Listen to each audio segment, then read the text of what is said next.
அடுத்து நாம் தேசத்திற்காக செபிக்க போகிறோம். தேசத்துக்காக செபிக்க முன்னால் தேசத்தில் நடக்க போகிற காரியங்கள் என்ன, எல்லாரும் அதை அறிந்து கொள்ள ரொம்ப ஆவலாக இருப்பீங்கல்ல. இந்த வருஷத்தில் ஆண்டவர் என்ன வெளிப்படுத்தி இருக்கிறார் என்பதை அறிந்து கொள்ளவும் அதற்காக நீங்கள் ரொம்ப ஆயத்தமாக இருப்பீங்க. ஆனால் இந்த வருஷத்தில் டிசம்பர் மாதத்தில் 3 நாட்கள் நாங்கள் சிலராக கூடி உபவாசம் பண்ணி தேவ சமூகத்தில் காத்திருந்து ஜெபிக்க தேவன் கிருபை கொடுத்தார். தீர்க்க தரிசன வரம் பெற்றவர்கள், சில பாஸ்டர்மார்கள், சில ஊழியக்காரர்கள், இயேசுவுடைய ஊழியத்தை சார்ந்த அதற்கென்று தெரிந்தெடுக்கப்பட்ட சிலர், அதோடு கூட தேவனுடைய தீர்க்கதரிசி அன்பு சகோதரர் வின்சென்ட் செல்வகுமார் அவர்கள், நாங்கள் காத்திருந்து ஜெபிக்க ஆண்டவர் கிருபை கொடுத்தார். அப்படி ஜெபம் பண்ணும்போது தேவன் பல காரியங்களை வெளிப்படுத்தினார். பல தேசங்களை குறித்தும் கூட, இந்தியாவை குறித்து, அமெரிக்க தேசத்தை குறித்து, இலங்கை தேசத்தை குறித்து, மியான்மர் தேசத்தை குறித்து, வளைகுடா நாடுகளை குறித்து, இப்படி குறிப்பாக சில தேசங்கள், உலக அளவில் நடக்க போகிற சில காரியங்கள், வரப்போகிற எழுப்புதல் காரியங்கள், இப்படி பல காரியங்களை தேவன் தெளிவாக பேசினார். ஆனால் எல்லாவற்றையும் சொல்லுவதற்கு இங்கே நேரம் இல்லை. நான் தேவ சமூகத்தில் ஜெபித்த போது ஆண்டவர் சொன்னார், எல்லாம் இந்த மக்களுக்கு சொல்ல வேண்டியது இல்லை, அதனால் உங்களுக்கு எல்லாம் இன்றைக்கு சொல்லப்படுவதில்லை. இது கர்த்தருடைய தீர்க்க தரிசனம் என்று நான் ஒன்றையும் உங்களுக்கு இப்படி சொல்ல போவதில்லை.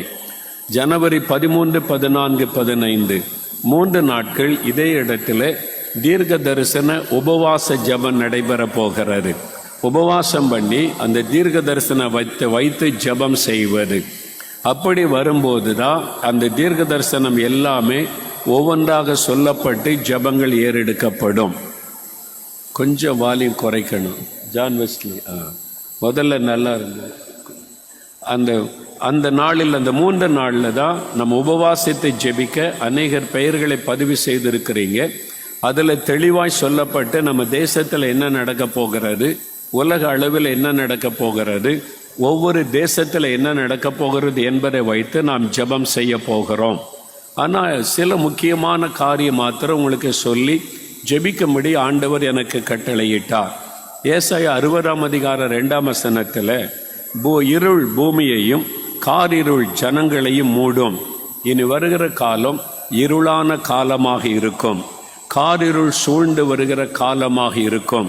தேசங்களுக்குள்ளே இருளின் ஆதிக்கங்கள் பலமாய் கிரியை செய்யும். இருளின் நாட்கள் இன்னும் தீவிரமாய் கடந்து வரும்.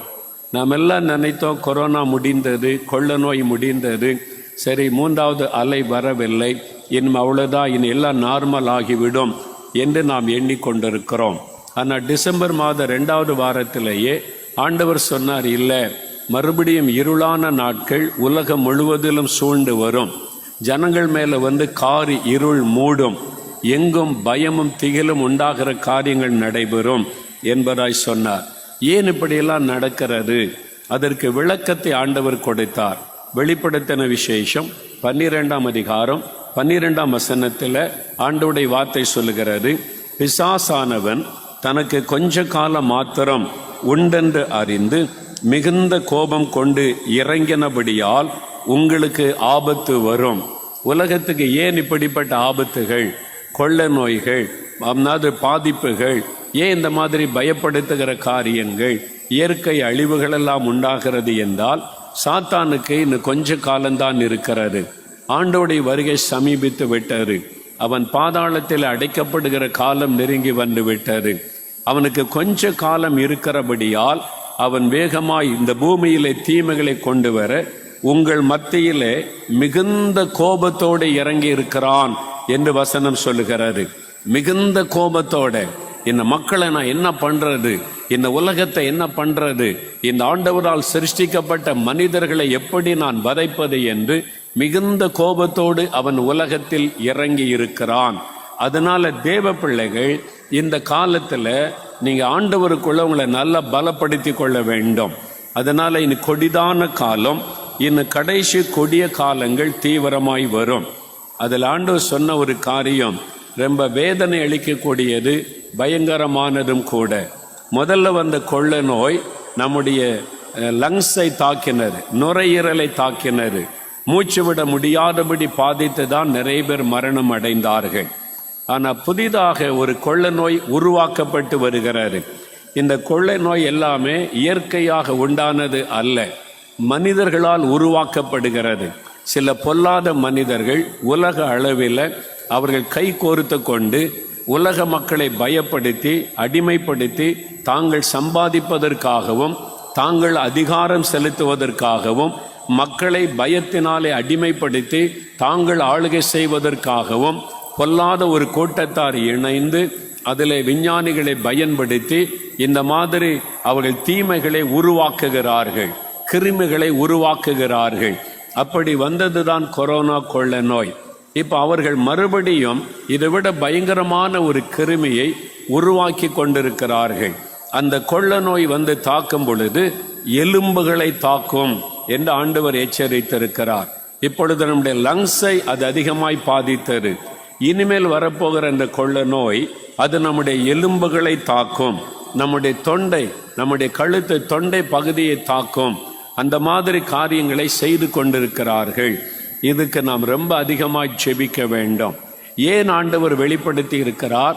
நம்மளை பயப்படுத்தி முடக்குவதற்கு அல்ல, இன்னும் தீவிரமாக நம்மை ஜெபித்தாக வேண்டும். கடைசி காலம் கொடிதான காலம். அடுத்த பயப்படுகிற சம்பவங்கள் வந்து கொண்டுதான் இருக்கும். இது மனிதர்கள் உருவாக்கி அனுப்புகிறதுனால தான் அதற்கு ஒரு பெயரை வச்சு ஒமைக்ரான்னு பெயர் வச்சு அனுப்புகிறாங்க.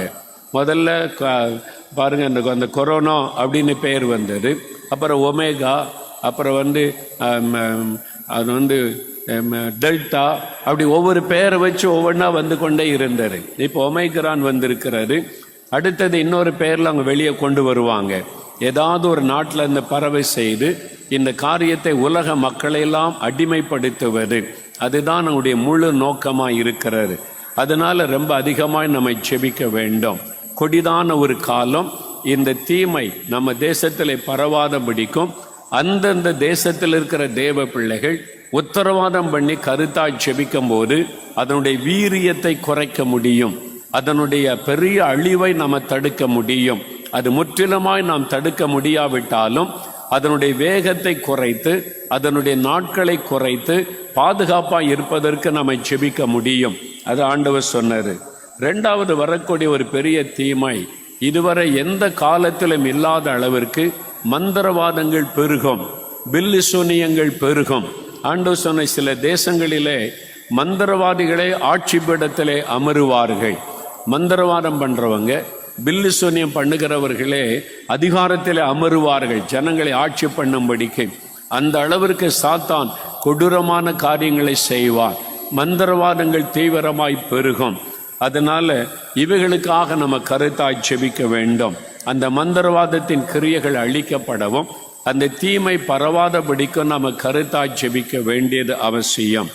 இந்த மந்திரவாதம் பெருகும்போது என்ன நடக்கும்? இரத்த பலி செலுத்தி தான் மந்திரவாதத்தை பெருக செய்வது. அதனால தான் குழந்தைகள் காணாமல் போகிறார்கள். சின்ன சின்ன குழந்தைகள் காணாமல் போவதற்கு காரணம் இந்த மந்திரவாதம் பெருகுவது நிமித்தமாகத்தான். இரத்த பலிகள் இப்பொழுது ரகசியமாய் செலுத்தப்பட்டு கொண்டு வருகிறது. 1-2 இடங்களில் அது கண்டுபிடிக்கப்பட்டு செய்தித்தாளிலே நியூஸாக வெளிவருகிறது. ஆனால் வெளிவராத காரியம்தான் ஏராளம். அதனால இது தீவிரமாய் வரப்போகிறது. அதனால இந்த தீமைகளுக்கு மத்தியில் ஆண்டவருடைய பிள்ளைகள் ஆண்டவருக்குள்ள தங்களை நல்ல ஸ்திரமாக பலப்படுத்தி கொள்ள வேண்டும். நம்ம கர்த்தருக்குள்ள ஸ்ட்ராங்கா இருந்தா இந்த தீமை ஒன்று நம்மளை சேதப்படுத்தாது. நம்மை பாதுகாத்து கொள்ளணும். நம்முடைய மக்கள் தேசத்தின் பாதுகாப்புக்காக நம்ம திறப்பில் நின்று ஜெபிக்க வேண்டும். இந்த பொறுப்பு நம்முடையது. 3வது ஆண்டவர் சொன்ன உலகம் முழுவதில் வரப்போகிற இன்னொரு அழிவு, பட்டணங்கள் அழிவை சந்திக்க போகிறது. பல தேசங்களில் இருக்கிற பிரபலமான சில பட்டணங்கள் பலவிதமான சேதங்களை சந்திக்க போகிறது.